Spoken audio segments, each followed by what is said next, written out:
Hey everybody, welcome to episode 94 of Waking Up to Narcissism. And I may have shared recently, but the most popular episode on Waking Up to Narcissism is one about the amygdala hijack. And that one surprised me a little bit. I mean, I really liked the concept in the episode, but I was surprised that was the most downloaded of the 93 before today. But I only mention that because following the amygdala hijack episodes are several of the Death by 1,000 Cuts episodes. And I believe the 6th installment of Death by 1,000 Cuts is coming up in the next week or so. So look forward to that. And I'll just leave this one simple. Go to tonyoverbay.com, sign up for the newsletter, or in the show notes, I'll have a link tree that will then take you to sign up for the newsletter. And that will keep you up to speed on everything that you need to know about upcoming courses or questions or you name it. And we're being very consistent with the newsletter, which I'm super grateful for. And I will just do a very quick plug for this podcast more than most. I'm so grateful for those who have taken the time to rate and review the podcast wherever you can. The ratings do appear to put the podcast in front of more people, and this one is just growing by leaps and bounds, and I'm so blown away by it.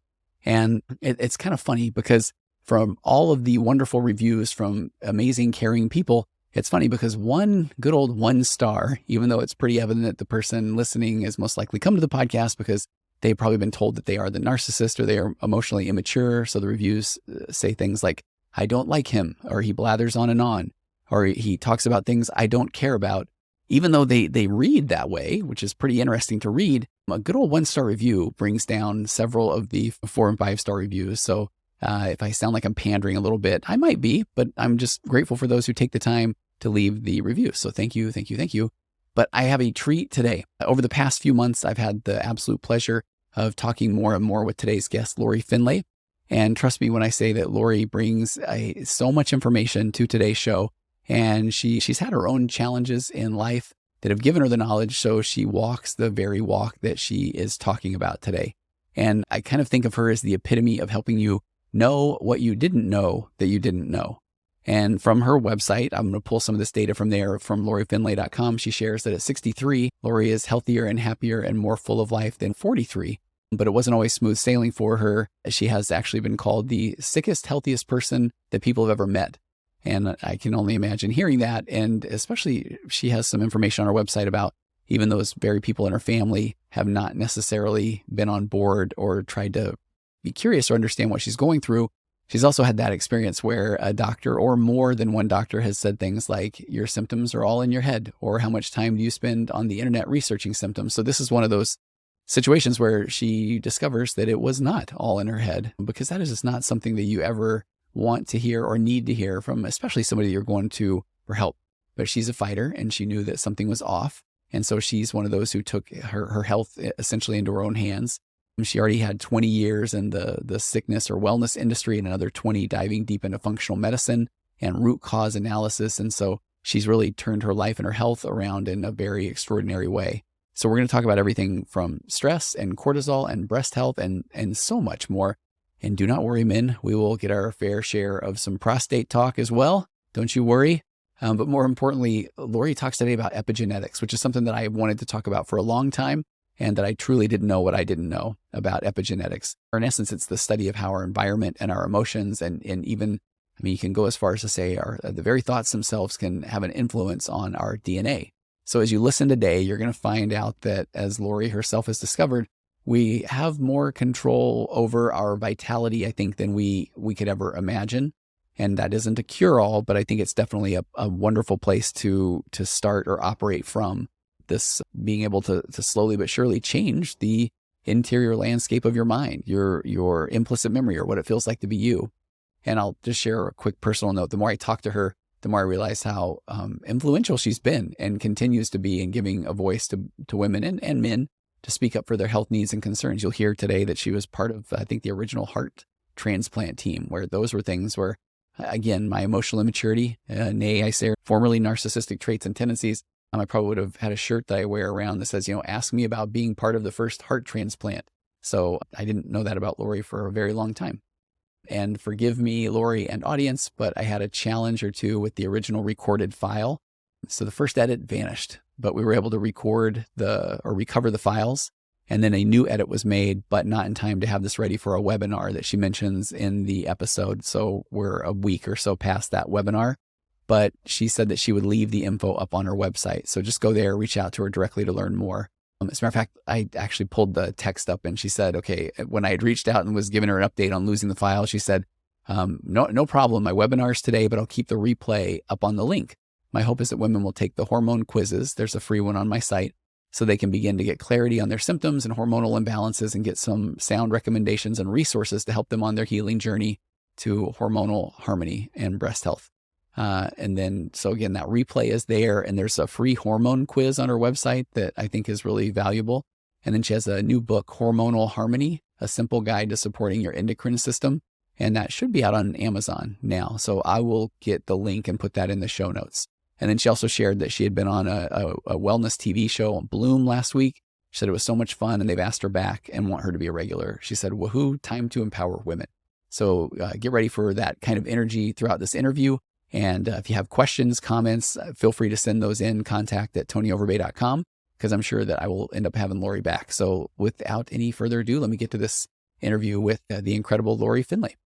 Okay, so Lori, I have taken you for granted, my friend, because I've gotten to know you over the last year or so. And to me, whenever I talk about the body meets the score, I'm having all these ahas and epiphanies. And I remember the first time we were talking and presenting to a group, and then you jumped in and you just let me know all the things that the body keeps the score of. And I remember I just sat back and I thought, I don't know if I should be a little bit more terrified than I thought I was, but it's amazing to have this information. So there's a part of me that just wants to sit back and say, Lori, will you please introduce yourself and your story, and then tell us about the body and epigenetics and all those things. And I'm just going to sit back and relax and interrupt every now and again. Is that okay? Oh, it's so great. You're so kind. And I'm so thrilled and privileged to speak with you and your amazing Oh, you're tribe. kind. Yeah. You're making a huge difference. You've made a huge difference in my life and my world and so many of my friends and family that I just keep sending your podcast to. So I appreciate it. again, this is such an incredible honor. So my background, I was 10 years old when I knew that I wanted to work in cardiology. Oh, wow. And yeah, I read the first book about heart transplantation and was like, that's it.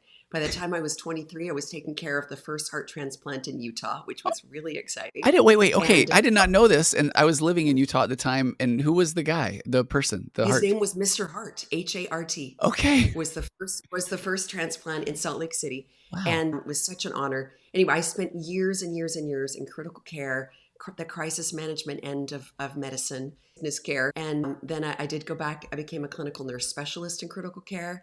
And then I became a cardiology nurse practitioner or an adult nurse practitioner, Wow. specializing in cardiology. I finally realized that I wanted to spend my life in wellness medicine and teaching people how to get healthy. Mm. When I was lecturing all over the country about, the signs of a heart attack and how to prevent a heart attack to the public and to ER docs and critical care nurses. And my dad dropped dead of a massive heart attack. Wow. And it was so life-changing, right? Mm. That I had a conversation with God, like, I can't do this anymore. I mean, plus I saw every single day people coming back routinely every 6 months for the same procedure. Wow. We weren't getting to the root cause. Like, this is crazy. Why are we putting Band-Aids on the problem? Yeah. Unfortunately, and I had a conversation with God. I want to spend the rest of my life in wellness medicine. Mm-hmm. And then he gave me a third graduate curriculum called Heal Your Own Body. Okay. And I had no idea what that was going to look like. And it was a long, long journey. I didn't know at the time that I had some genetic, I call them hiccups, some genetic wiring that made it difficult for me and family members to toxify. So I could have been glowing. I had so many toxins in my body, and it took like 15 years to overcome heavy metal toxicity and black mold toxicity and Epstein-Barr. And in the middle of all of it was PTSD. And it was quite an incredible body, mind, spirit experience and education. Well, and Lori, were you aware of that at that time, or did you feel relatively for what you knew healthy? Was it I didn't know what I didn't know, or did you feel pretty down? No, yeah. I was at the age of 42, I crashed. Okay. I could get up. I had severe chronic fatigue. I was in premature menopause. I could have 2 hours of productivity if I napped for 2 hours. I mean, I couldn't make it through church. I mean, it was really profound, and it was years and years and years. That's why I'm a little late. If you could say, well, That's why I'm like really doing what I want to be doing now at the age of 63, because I had a long, long healing journey, right? Okay. Anyway, Yeah. with that said, it wasn't until I tested my DNA when I was 50 that I had all of these answers and lights go on and realize, wow, Oh, wow. I can take control of my future and my health and I can heal. I Yeah. mean, I'd been studying epigenetics, I'd been studying all of this, but it was when I finally did my DNA test that I really could get on top of things and take control back. Can I say So, too, Lori, on your website, you've got yeah. just a profound part that I was watching I love your video, your introduction video as well, but where you were talking to a doctor. When was that? Where then he said, how much time do you spend on the internet researching things? And Oh, because that shame component, I can't imagine that shame. yeah. What That was, was that was when I was 42, when I was oh, just, beginning to unravel like something's wrong with my body. Like I saw mm, an endocrinologist and he said, "Oh, your labs are fine. Everything's within normal limits." The WNL, as they put on patients' charts, within normal limits. I'm like, oh, okay. no, I feel like I'm in the 5 percentile of Wow. this lab function. No, I feel this is not optimal. I feel terrible. Yeah. Something's not working on the cellular level. And again, this gynecologist that was a colleague that Oh, actually said, "You just leave your health care up to me." And 2 days later, tried to prescribe a hormone prescription based on false positive lab data. And I oh, had to let him know it was false positive lab data. I'm this nurse practitioner studying hormones and biochemistry and functional medicine. And I'm reaching out and teaching this OBGYN like, no, this is false positive data. He yeah. was crazy. Well, So he And was Lori, fired. oh, he was. Okay. He fired him. I am so not trying to sell you. It's so funny. I'm normally almost like averse to I just want people to share data. But this is fascinating because this part of your story, I think I work with so many people that don't advocate for their own health in doctor's offices. I'm assuming that that's part of what your message is, or do you help people do that? Yeah, Okay. that's exactly. That's big. I remember that day thinking, if I'm being treated like this as a colleague, as a Yes. nurse practitioner that can speak the lingo, Yeah. how are my girlfriends being treated when they show up feeling horrible? And I've seen them, they come to me. I'm They're sure. like, well, like a 30-year-old that had put on 50 pounds and felt horrible. They didn't test for anything. All they did was say, quote, "Well, you should feel tired and old. You are getting older." She was 30 years old. Oh, And they okay. gave her a prescription for synthetic thyroid and sent her out the door. Wow. And she came to me and we started testing. I'm like, well, you've got Epstein-Barr and you've got black mold and you've got heavy metals. And let's start getting to the root cause, right? Yeah. Yeah. So that's when I fell in love with functional medicine. But you asked about epigenetics. I know. Well, So full disclosure, I want to know about epigenetics so bad. And this is as I'm growing more emotionally mature from my formerly emotionally immature days. This one, epigenetics, for some reason, this is why I love it. I'm going to put you in my relational frame forever and ever, Lori, with this is I okay, know that if I was not on this journey of maturity, I would, with the little bit I know, I'm sure I would have already made up more data that I feel like makes sense. So it's every time I want to talk about epigenetics, I realize I don't know. I just don't know. And I haven't spent the time to learn. So I am a sponge ready to soak this up. So I don't even know the questions to ask. So tell me more. I will. So first of all, for all of your listeners, the word epi, right, means on top of. The epicardium is the Oh, layer, it's the tissue on top of the heart, right? okay. Epidurum, right? Like is on top, surrounds the top of the brain. So epi is on top. Okay. And so epigenetics, it's on top of your genetic wiring, if you will, right? And Okay. the analogy I like to use is like that of a piano. Like you've got the strings on the piano, right? You lift up the lid to the piano, there's all these wires. So Uh-huh. there's the wiring's there. So our wiring doesn't change, but the expression of the wiring. Mm, Now, right? Now you yeah. don't know how that piano is going to express itself. It'll be Bach or the Beatles or Billy Joel or I Beethoven, see. right? We Okay. don't know Yeah. what's going to come out of the piano. It takes an external influence, the pianist, Interesting. right, to play. Now you could have a key that's flat, right, or Yeah. sharp, and that's going to have an interesting expression. Or you could have a string that's completely broken. You press that key and nothing happens. And Okay. that's one of the things that was going on with my DNA. Like one of the alleles was like missing, so Oh, it couldn't even express itself at 60% or 30%. not at all. I mean, Okay. wasn't there, not at Yeah. all. So when I do a DNA test, I can see that you might have they call it a snip, like snipping scissors. You might have a snip or a challenge that means that your DNA might be expressing itself, or I should say, the gene may be causing enzymes to function at a 30% or a 60% capacity. So Interesting. with Okay. that, if you know that, then you can augment things and make a difference, right? Wow. Yeah.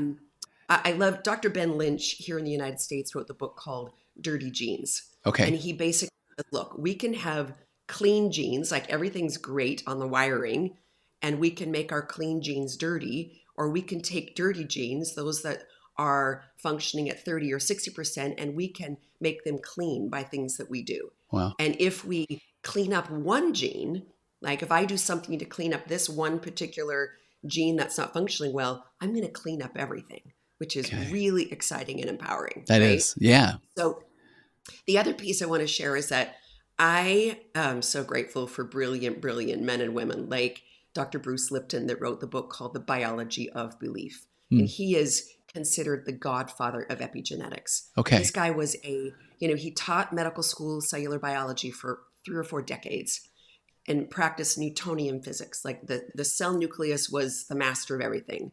Then he got introduced to quantum physics and his world changed and his mind was blown and was like, whoa, wait a minute. It's the cell membrane.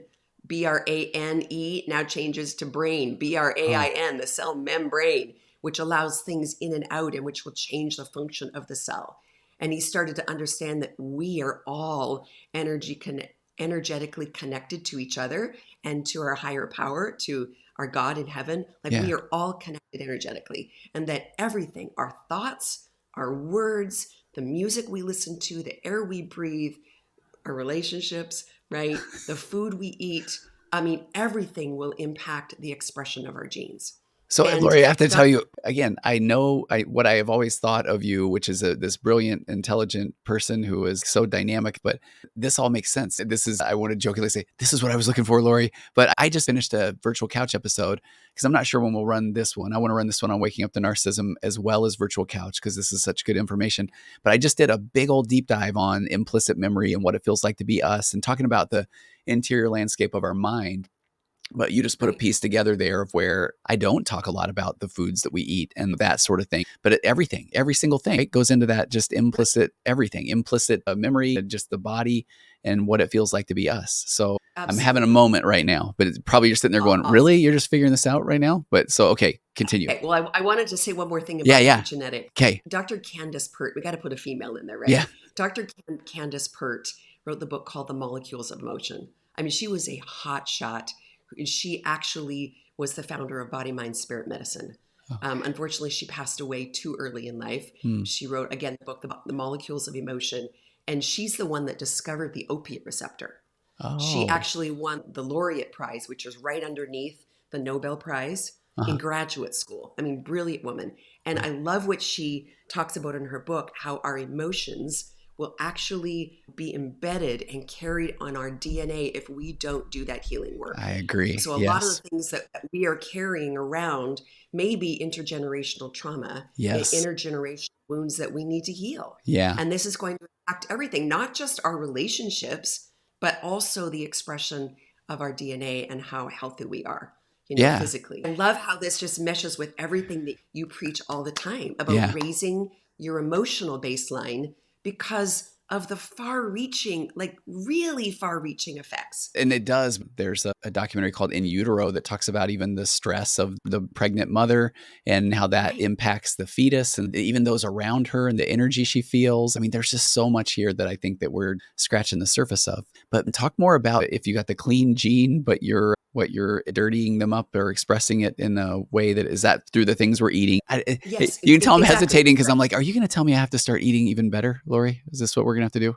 No, here's the deal, right? Okay. So I had a client say to me a year or so ago when she had some health challenges, she came to me and said, so here's my recommendation, right, to clean up her diet. And she was like, well, you're no fun. And I thought, wait a minute. These aren't my rules.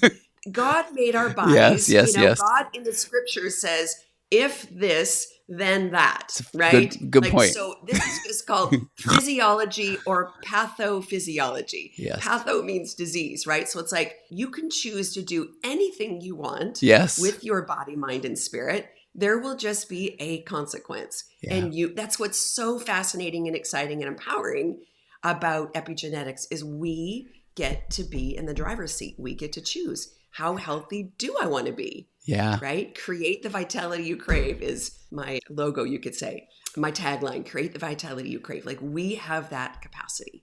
And yes, it does mean raising your vibrational level with your food. In fact, that was one of the first books I read. That was the first book I read when my divorce was announced, right? Uh-huh. It was called Vibrate Higher Daily.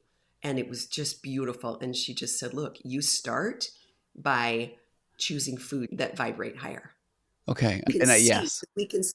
you can look online, like there's all kinds of diagrams of the vibration of emotions, right? Like you've Mhm. got the vibration of love and charity way up here, and hatred and vengeance and contempt way down here. And this is where disease starts, right? You've Yeah. got essential oils and rose and all of these great things here that raise your vibrational level, and healthy, raw, organic food is up here, and processed garbage food and alcohol and smoking are way down here, and this is where disease starts, Okay. right? Yeah. So it's like, oh, it does count. No, this is why I think we have to go on the road, because then you're going to drop this knowledge and then I come in and then clean up when people still feel, man, I feel so bad. I haven't done this. I don't want to. Oh, here comes acceptance. And you didn't know Yes. what you didn't know. Yeah. All those wonderful things, because I'm feeling them literally right now. This is so good. So what are the main things if somebody's coming to you and saying, where do I start? Or what are the things that maybe I could be aware of? And I know you work with a heavy population of women. Is that right? Not Right. that sounded, I Right. feel And like, I see men as well. It's yeah. amazing how many women say, can you work with my husband? I'm like, sure. Yeah. So, often women will come to me feeling just gross. Mm. Just, I don't feel like myself, like I lost myself. I don't know what's Yeah. going on. And I mean, I have an extensive questionnaire, and we do go through it's not just lab data and not just your symptoms. It's like, what is your lifestyle look like? What do you consume? What Mhm. was your ACE score, your childhood score Yeah. of what kind of things do you do mindful practices, mindfulness? Yeah. What does your exercise and lifestyle look like? Because all of that is going to impact their physiology. Mhm. And from there, then we can get some objective data and look at labs and unravel and see what's going on and get to the root cause of what's going on. And often that root cause could be emotional stuff. Like Absolutely. Bruce Lipton, for instance, I had the incredible honor of hearing Dr. Bruce Lipton live in Atlanta in August of 2019. So this is Mm. way before COVID, and in a standing room only environment. And the whole presentation, like 90 minutes, finished, recorders off, lights off, standing ovation. And he gets back up on the stage and says, I have one more thing to say. It was like pin drop. Mm. I have one more thing to say. And he says, lack of forgiveness causes cancer. Wow. I was like, wow. So Yeah. again, this reinforces the extraordinary importance. I could get emotional. The extraordinary importance of your work Mm. and how you reinforcing that, improve, up level, raise your emotional baseline. The Yeah. acceptance and commitment therapy, do the work that you need to do to manage the emotional wounds, because they will change the expression of our DNA. Well, Lori, And then there's, yeah. Oh, the piece. what's pretty amazing, and I just want to be very vulnerable, and again, not just trying to give you hollow praise, but legitimate praise. But the episode I did a few weeks ago on acceptance versus forgiveness came from one of the conversations I know that we had, and I was so Right. appreciative of what you shared, because I feel like I could roll so many things in there. Differentiation, where when I feel a connection with somebody and I feel safe and they express something, I can look at that and not look at that as I have to defend myself or break down their reality. And I really loved when we were talking about that. Because yeah, we hear forgiveness, and I agree. I'm on board with forgiveness, but then in certain situations, in certain relationships, that forgiveness almost seems like it's something that I'm socially compliant goal I'm supposed to do almost for other people. And so just from that conversation, I don't know if that was a couple months ago, we had separating out acceptance and forgiveness has really gone a long way for a lot of people. So I love the fact that even that in that I've received so much feedback from that alone, of just being able to look at the difference. And then when somebody can let go of that, the shame of and the guilt of that, why can't I forgive this person that's harmed me? But now they can accept that happened and then move forward. already. Right. And there's where we're starting to do some good work. And I feel like that Absolutely. shows that, right? Yeah. Yeah, absolutely. Well, and it was such a powerful podcast, and I've listened to it twice. And Oh, those I've shared it with have listened to it twice that's and are nice. now taking notes on it too. This leads, though, to so many of the symptoms Okay. Talk about that I that. Yeah. see, right? So many symptoms that I see from women. And I know the women in your community, right? Your Yes. tribe, Yes. things that they've experienced. I mean, just some of the symptoms that they have mentioned from dealing with trauma and stress and divorce and betrayal, right? And I'm going to go through this list, Okay. right? This is Do. from your list, your listeners. I can't breathe. I'm having asthma attacks, a pounding chest pain. And Oh, I'll interrupt. I'll come back to my okay. story about chest Okay. dizziness, brain fog, can't concentrate, poor memory. I mean, when I was in the middle of my divorce, I couldn't remember my Pilates routine. And I've been doing Pilates for 25 years. Wow. Like the Okay. muscle memory, right? I couldn't remember anything. Disorganized, sluggish energy, vertigo, dizzy, tinnitus or tinnitus, diarrhea, ingestion. My tinnitus started 2 days after my ex-husband informed me he was filing for divorce, And what was that? right? What is that? Is that again? Is that the ringing in the That's the ears? Is that ringing that? in the ear. Yeah. Okay. It's I do the hear ringing that in the ear. often. Okay. Tinnitus or tinnitus, Yeah. diarrhea, indigestion, constipation, nervous tension, like all over, like just unbelievable stress, right? In Yeah. your body. Fear, right? Nervous tension when you even hear a certain sound, like Yes. their cars coming into the Yes. garage, right? Shivering, literally for 5 nights after I got the divorce announcement.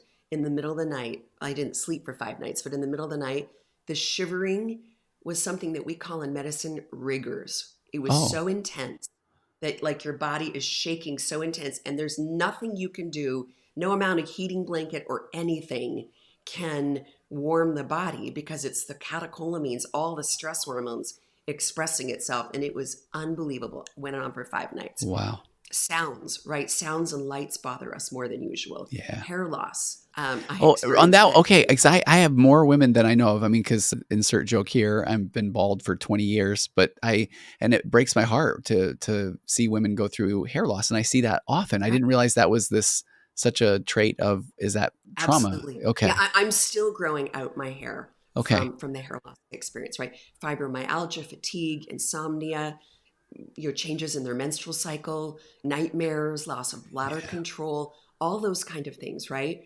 And so I want to come back to chest pain. And this is something okay, that I taught about cardiology all over the country. I've read thousands of EKGs and wow, done treadmills and all of this. I just had some sinus surgery done and I had to get an EKG done.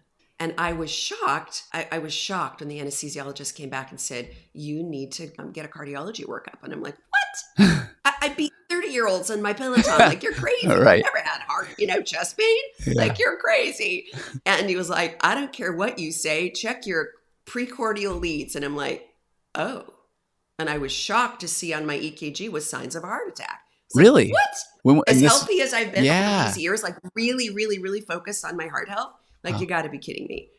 And then I started studying after reading The Body Keeps the Score. I was okay, like, let me do some research here because this wasn't in the literature 20 years ago, okay, I right? But see. now it's called Takotsubo syndrome or broken heart syndrome, or they call it stress cardiomyopathy. And Oh, what happens, even if you have completely clean coronary arteries, like a good calcium score, you don't have any blockages, but the catecholamines, the epinephrine and norepinephrine, all those stress hormones cause the coronary arteries to spasm like you're having a heart attack. wow, And then I went, oh, the morning after the second abusive mediation, the first one was 13 hours, the second one was 11 hours. I ended at man, midnight. Lori, wow, The next morning, I woke up and had 10 minutes, 8 to 10 minutes of fleeting chest pain, and oh, literally asked myself, sitting in bed, am I having a heart attack? And went through every symptom I've ever asked a client and was like, no, no, no, no, and got up and, packed that day. But it was enough of a spasm and lasted long enough to show up as residual on my EKG. that's amazing. And how long does that last? Is that a thing that is not permanent damage, but I mean, what is that? What happens there? Well, I will see the electrical changes on my EKG forever. Okay, I see. I know that they used to say that if you had dead muscle, right? If you had a heart attack or a brain attack, i.e. a stroke, Yeah. right? Too bad, so sad, the damage is forever. We know that's not true. We Okay. know that's absolutely not true now because we know about neuroplasticity Yeah. and we know we can heal the heart. I mean, again, at that cardiac workup, normal pumping function is 55. Mine is now at 60%, right? Okay. I mean, I blew the treadmill out of the water. So from an anatomical, physiological standpoint, I'm in great shape. Okay. But emotionally, Yeah. like that was a huge, huge hit, That's so right? important to understand. Yeah. Right. No, this is proof right there on the EKG that I went through some incredible emotional stress and emotional abuse. Well, it's interesting And too, we as Lori. Oh, sorry. But I was going to say it's interesting. And I'm not even joking about this. I know I love my jokes, but you could almost put together a pre-divorce diet. I mean, to prepare yourself. Honestly, I've never really thought of it that way.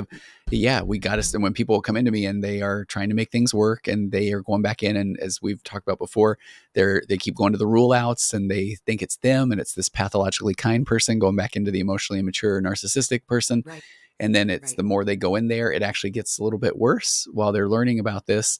I've never really put together that component of, I talk about raising your baseline and self-care, but I feel like we almost got to come up with, hey, here's a package of, here's what you need to be eating. Here's what you need to be doing to meditate. Here's some supplements you need to be taking, almost to say, trust me, even while they're saying, no, I'm not sure if it's still me or if I can change this, right. or that's phenomenal. That is. Well, Yeah. I appreciate you saying that because I am going to, in your show notes, you can put a link to a PDF that I've created for your listeners about some Good. basic things to raise your physical baseline and Good. improve hormonal balance because hormonal balance is critical to support you through this. And stress, right? One of the reasons, and we'll kind of link this to breast cancer here in a minute, Okay. and my passion about breast health, Yeah. teaching women how to actually keep their breasts healthy by the Okay. choices they make every day. But I'm going to preface it by saying that, yeah, I knew that the minute that this divorce decree came, that I needed to up level, right? Okay. Raise my, not just my emotional, but my physical. So Yeah. I had a very good morning and evening ritual, 2 to 3 hours of, a lot of people can't do that, but I've Yeah. carved that out so that I really take care of myself emotionally, mentally, physically, and spiritually in the morning and at nighttime, and had I this love it. great routine. And Yeah. I knew when the divorce decree came that I needed to raise that to another level. And I stopped, I call it my divorce detour, stopped everything I was doing to just prepare for mediation. And it's a lot of work, like 8 hours a day, Wow. preparing all the financial records and stuff, and making sure I took care of myself emotionally, mentally, physically, spiritually, because I knew that statistically, there's a lot of research that shows that cancer, particularly breast cancers, can, for women, men, it might be prostate or others, Uh-huh. it could be hormone related cancers, show up within a couple years after this traumatic experience Oh, because of okay. what happens to cortisol. When your Okay. cortisol levels spike, cortisol levels go through the roof, they suck the progesterone right out of you. And you're Interesting. competing for progesterone or cortisol, Okay. right? Yeah. And if progesterone's gone, because progesterone feeds and is the mother of all hormones, feeds Okay. your estrogen and your testosterone and your DHEA, and so all your other hormones as well as cortisol. So when there's too much cortisol, it's actually called progesterone or pregnenolone steal. It steals the important life-giving Wow. hormone. And Okay. so it gets out of balance. And now you've got either, in women, it's too much estrogen. And it happens in men too. So this can cause prostate cancer and it Okay. can cause breast cancer. And so it's really important for women to know that, okay, I'm under tremendous stress. I need to do these mindfulness exercises, and I may need to augment with something to raise my progesterone, some progesterone cream or some progesterone essential oils or specific foods and stuff that will enhance my progesterone. And those are things that I cover in my blogs, Okay. lorifinlay.com blog, in my hormonal quizzes that are coming out. There's an actual quiz that'll let you know, am I dealing with estrogen dominance? Is that why do I have those symptoms of progesterone deficiency, or what else is going on? And then giving women education so they can actually start managing their own health, or at least be educated enough to be their own advocate when Yes. they do go see a healthcare provider.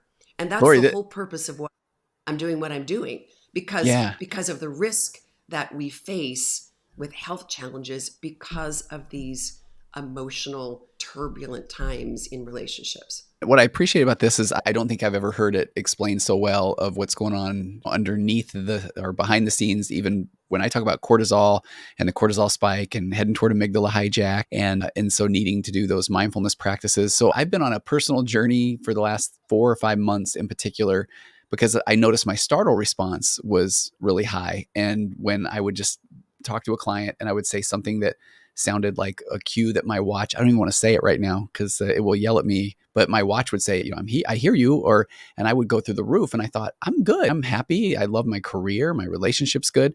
But my startle response was high. And I had a client that's a doctor and he had suggested that maybe my baseline cortisol level is high.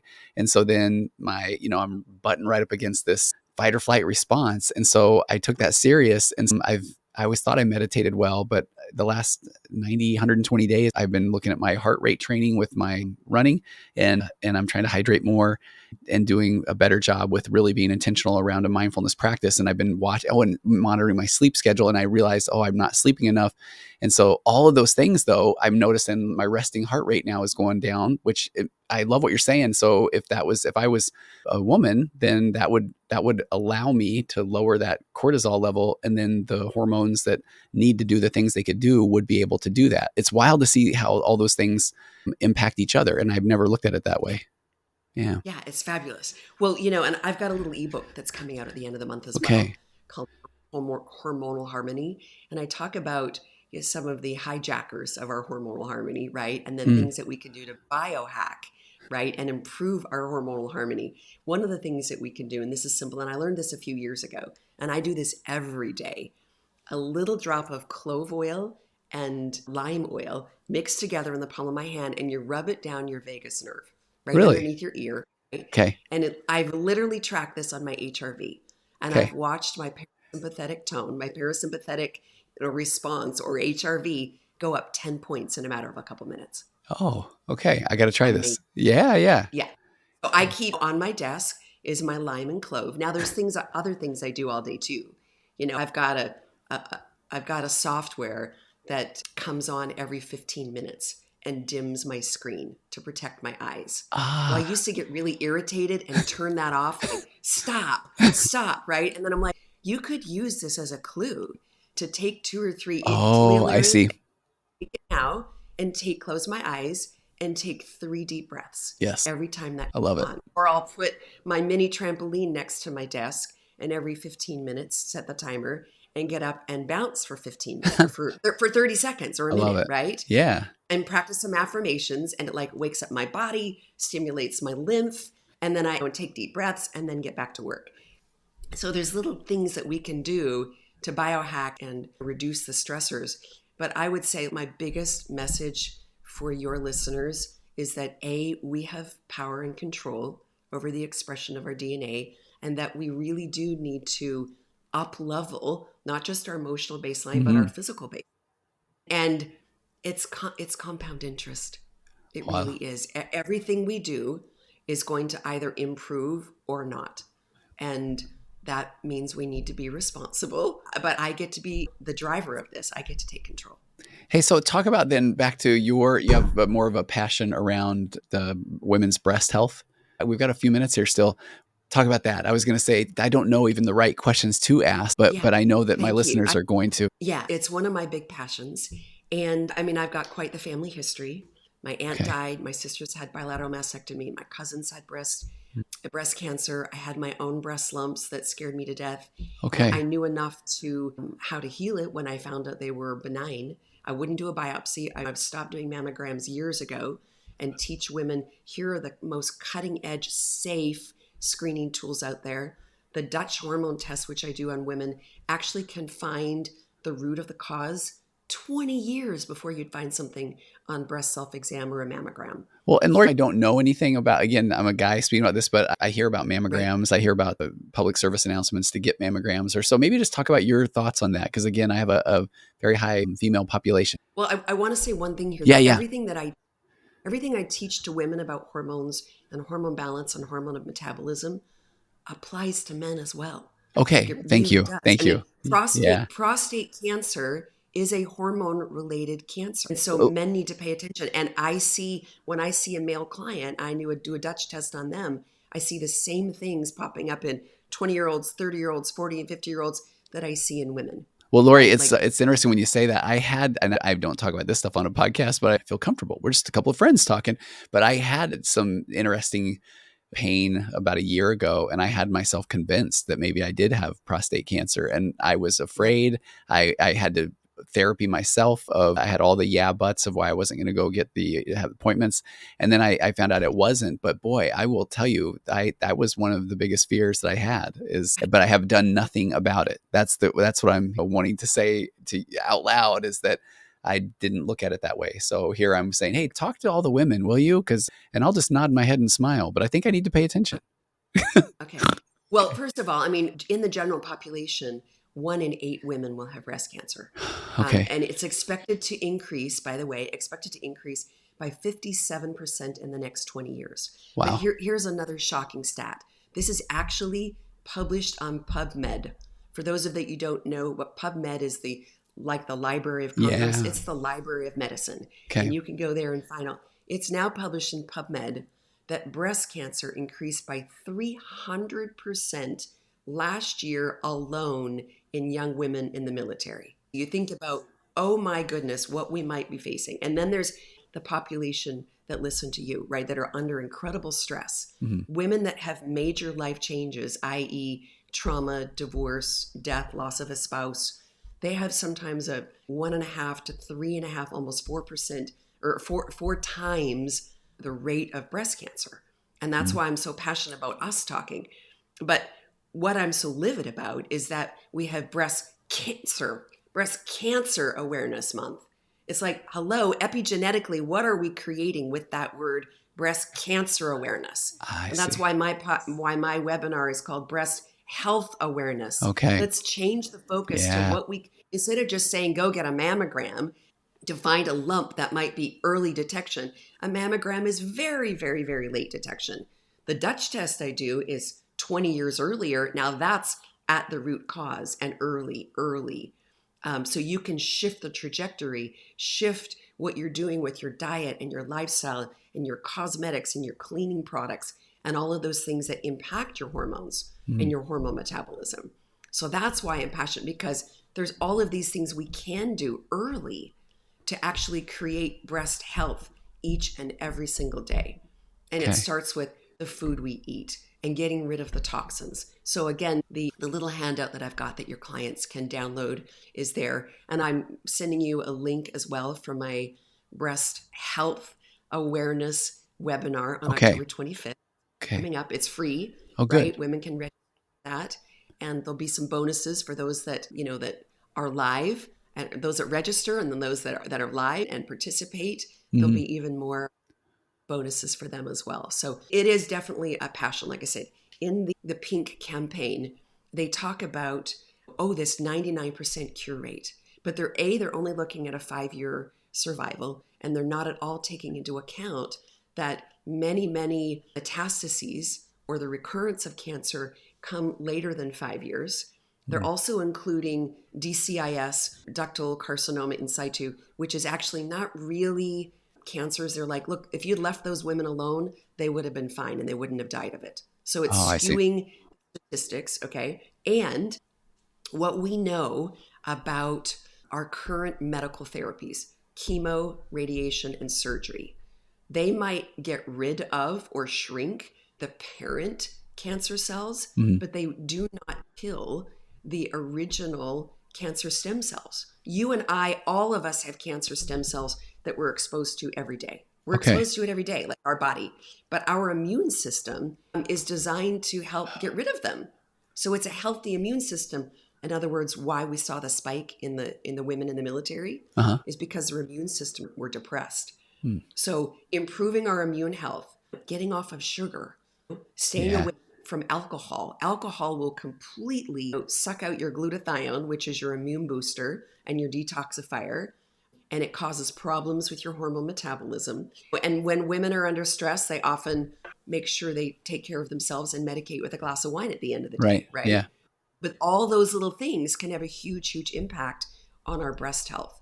And again, when we're under this kind of incredible stress, we need to put in a little bit more effort, and we can, and we can know that these are the things that I am doing to heal my body. And then if they do get a diagnosis of breast cancer, there's all kinds of things that you can do to get to the root cause. When I had my breast lumps, right, I started doing more energy medicine and doing more lymph massage and more work on my mini trampoline. And Okay. I did qigong. They have a practice called dry crying, where you literally like arch your back and pretend like you're vigorously sobbing, right? To release trapped emotions around your heart chakra. In your, your heart chakra is right there where your breast health, where your breasts are, right? Yeah. Releasing all this trapped energy that we stuff when we stuff our emotions. Yeah. So you had no idea that my passion and your passion are so inextricably linked. Well, and I got to right? say too, no, I didn't, Lori, and this has been better than I'd even anticipated, and I anticipated it being incredible. But here's what I want to say too. So there are going to be people that are listening, and when you start talking about the chakras and the energy healing, and I just have to say, I used to be that guy when people would talk even about mindfulness, and they would talk about polarity and masculine, feminine energy, and I'm trying to do some work on reframing that as assertive and nurturing, and it's that I go back to that. If it makes somebody uncomfortable and they are unaware or they don't know what they don't know, I want it to just be an opportunity for growth, because now I can sit here and make the jokes about wanting to order a ponytail off of Amazon for my meditation practice, because I am that guy now who loves it. And I love that you're a person that at 42, and I love on your website, it says like it's 62 now. Is that what you are? 60? I'm now 63. 63. And I feel better at 63 than I did at 42. And I know you do, because you've put in the work, you have that energy. And I know as I'm 53, and when I have clients in my office and they talk about they're exhausted or they can't go exercise, I mean, they're in their 40s now. And I always I love it when they then realize, oh, I'm talking to a 53-year-old guy that still does ultra marathons. And that's where I just want to say, I love when somebody is practicing what they preach, and the vulnerability, what we don't know that we don't know. And that does make us uncomfortable, but that can be an opportunity for growth, rather than the people that maybe hear those things and go, oh, okay, there we go. Now they're talking about crazy stuff. Says the people that are really passionate about the things we're talking about. So I hope that is, people will look at that as okay, that's a fair point. Lori's 63 and looks amazing and is energetic and has lived the life, talked the talk. And I'm a person that is at 53 and still owning up to the fact that I'm learning every day, and what a joy that is, and being vulnerable and open. And so I just so hope that people that are listening recognize the discomfort, don't beat themselves up, because I mean, I'm not eating the best right now. So then this is an opportunity for growth. It really is for me. Yeah. I'm going to lean heavily on you now. That's okay. Right. I mean, my diet has changed significantly over the years. And, I want people to know that you can heal emotionally, mentally, physically, and spiritually. And I've had to do all that work. Yeah. And today I'm enjoying the fruits of all of that effort, right? Because we really can heal. It's possible. And that's what I think is so exciting. So Lori, I would love to get a reading list of maybe some of the things that we talked about today. And then I'm going to put the links up to your webinar, and then your website, and then the PDF I think that you had shared with me about breast health. That would be amazing. Right. I'm so curious, who is your favorite Peloton instructor, and what's your favorite workout? What do you like doing? Oh gosh. Well, I have 3 favorite instructors. Okay. I love Leanne Hainsby from Britain, right? Yes. Just adorable. Love Sam Yo. Yeah, I do. Yeah. And I mean, watch him all the time. He's starring in The King and I right now. Oh, wow. As the king, right? Oh, wow. Yeah, he's a Broadway star. And I love Dennis. And I typically do the bike. I'll do, Tune Day for arm workouts. I'll do a little bit of yoga. I mean, I've got other yoga apps as well. But that's who I usually watch on the Peloton. Okay, I love it. I got to find you on Peloton. I can't believe we're not friends there. We got to do that. So Lori, thank you so much for coming on. Yeah, and then I can't wait to have you back on. Yeah, you're so very welcome. It'll be a treat. Take care.